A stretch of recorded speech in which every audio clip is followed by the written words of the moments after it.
ഇപ്പോൾ PM ശ്രീ നിങ്ങൾ പറഞ്ഞല്ലോ, നിർബന്ധിക്കുകയാണ് ഒപ്പിടാൻ വേണ്ടിയിട്ട്. അപ്പോൾ കേരളം പിടിച്ചു നിന്നു, അങ്ങനെ ഒപ്പിടാൻ പറ്റില്ല. കാരണം ഞങ്ങൾക്ക് ഒരു നയമുണ്ട്, അത് CPIക്കാരും CPMനായാലും. എന്താ നയം? കേന്ദ്രത്തിൻ്റെ പുത്തൻ വിദ്യാഭ്യാസ നയം NEP. ആ NEP അനുസരിച്ച് സിലബസിലടക്കം കരിക്കുലത്തിലടക്കം മാറ്റം വരുത്തി ഒരു തരം വർഗീയ അജണ്ട സമർത്ഥമായിട്ട്, വർഗീയ എന്ന് പറഞ്ഞിട്ടൊന്നുമല്ല കൊണ്ടുവരിക, വളരെ സമർത്ഥമായിട്ട് പെൺകുട്ടികൾക്കുള്ള വിദ്യാഭ്യാസം വേറെ, ആൺകുട്ടികളുടെ വിദ്യാഭ്യാസം, ഇതൊക്കെ പ്രാകൃതമായ മനസ്സുള്ള ചിലരുടെ മനസ്സിലുണ്ട്. അത് ഈ പുതിയ വിദ്യാഭ്യാസ പദ്ധതിയിലൂടെ കൊണ്ടുവരാൻ സാധിക്കുമോ എന്നുള്ള പരീക്ഷണം നടത്തുന്നുണ്ട്. അതിന് കേരളം സമ്മതിക്കില്ല. നമ്മളിവിടെ ഒരു മതേതര ജനാധിപത്യ വിദ്യാഭ്യാസ നയം ഉണ്ട്.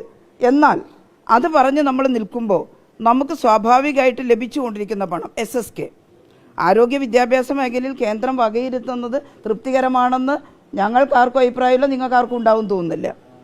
GDPയുടെ 2% താഴെ ആരോഗ്യത്തിന് എവിടെ തികയും? എന്തുകൊണ്ട് ആരോഗ്യ പ്രശ്നങ്ങൾ പരിഹരിക്കും?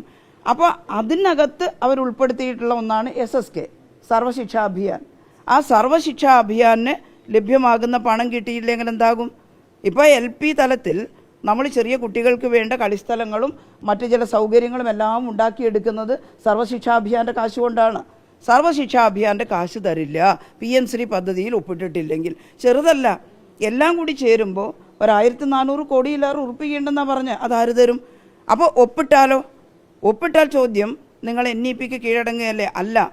അങ്ങനെ നമ്മുടെ ഏതെങ്കിലും ജനാധിപത്യപരമായ വിദ്യാഭ്യാസ പ്രക്രിയയെ തടസ്സപ്പെടുത്താൻ നിർബന്ധിച്ചാൽ നമ്മളതിനെ എതിർക്കും ശക്തമായിട്ട്.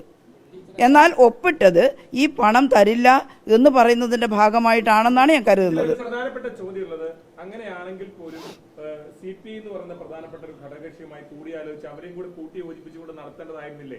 അതിനപ്പുറത്തേക്ക് അത് പറഞ്ഞിട്ടുണ്ട്. അത് LDF കൺവീനറും പറഞ്ഞിട്ടുണ്ട്, പാർട്ടി സെക്രട്ടറിയും പറഞ്ഞിട്ടുണ്ട്. ഞങ്ങൾ തമ്മിൽ നിങ്ങൾ വിചാരിക്കുന്ന പോലെ വലിയ തർക്കവും ശണ്ടയും ഒന്നും, ഞാൻ പറയട്ടെ,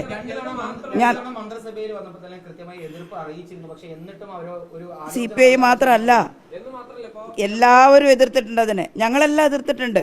കാരണം പുതിയ NEPക്ക് കീഴടങ്ങും ഒന്നിലും ഒപ്പിടാൻ വയ്യ, അത് പറഞ്ഞിട്ടുണ്ട്. ആ എതിർപ്പ് കേന്ദ്രത്തെ അറിയിച്ചിട്ടുമുണ്ട്. പക്ഷേ ഈ പണം നമുക്ക് പണമില്ലെങ്കിൽ എന്താണെന്ന് നിങ്ങൾ ചോദിച്ചാൽ, ഇതെല്ലാം കുറേ അധ്യാപകർക്ക് ശമ്പളം കൊടുക്കണ്ടേ, ബാക്കിയുള്ള കുട്ടികൾക്കുള്ള യൂണിഫോമും അതുപോലെ കാര്യങ്ങളും കൊടുക്കണ്ടേ? ഒരു സുപ്രഭാതത്തിൽ ഇനി കുട്ടികൾക്ക് സൗജന്യ യൂണിഫോം ഇല്ല, ഇനി കുട്ടികൾക്ക് ഭക്ഷണമില്ല, ഇനി പാചക തൊഴിലാളികൾക്ക് ശമ്പളമില്ല, ഇനി ഇവരുടെ അധ്യാപകർക്ക് ശമ്പളമില്ല എന്ന് പറഞ്ഞാൽ അത് നിങ്ങൾ അംഗീകരിക്കുമോ? നിങ്ങളുടെ എല്ലാം ബന്ധുക്കൾ ഈ മേഖലയിൽ വർക്ക് ചെയ്യുന്നില്ലേ? തീർച്ചയായിട്ടും നമ്മൾ കാണേണ്ടത് കേരളം ഉയർത്തിപ്പിടിക്കുന്ന ബദൽ നയാണോ നല്ലത്, കേന്ദ്ര ഗവൺമെൻറ് ഇപ്പോൾ തുടരുന്ന നയാണോ നല്ലതെന്ന് പരിശോധിക്കല. നിങ്ങളെല്ലാം സപ്പോർട്ട് നൽകേണ്ടത് കേരളം ഉയർത്തിപ്പിടിക്കുന്ന ബദൽ നയം സംരക്ഷിക്കാൻ എന്ത് വില കൊടുത്തും പോരാട്ടം നടത്തണമെന്നാണ്. അപ്പോൾ പറയേണ്ടത് എന്താ?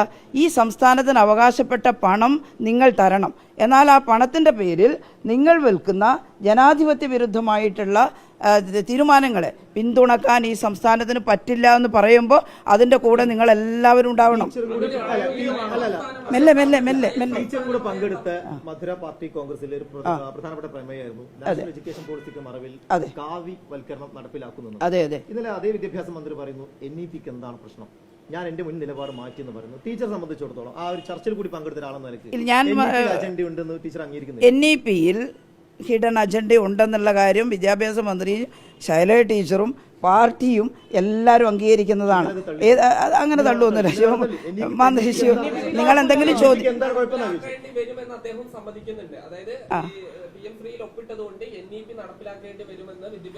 ഞാൻ ഒരു കാര്യം കൂടി ഞാൻ പറയാം. ഈ NEP എന്ന് പറയുന്നത് നാഷണൽ എഡ്യൂക്കേഷൻ പോളിസിയാണ്. ആ പോളിസിയിലെ എല്ലാ കാര്യങ്ങളും നിഷേധിക്കേണ്ടതാണെന്നല്ല, അതിനകത്ത് ചിലത് നേരത്തെയുള്ള വിദ്യാഭ്യാസ നയത്തിൻ്റെ ഭാഗമായിട്ടുള്ള കുറേ കാര്യങ്ങളുണ്ട്. അതിൻ്റെ ഇടയിലൂടെ കൊണ്ടുവരുന്ന സംസ്ഥാന വിരുദ്ധമായിട്ടുള്ള ജനാധിപത്യ വിരുദ്ധമായിട്ടുള്ള മതേതരത്വത്തിനെതിരായിട്ടുള്ള കാര്യങ്ങളെയാണ് എതിർക്കേണ്ടത്.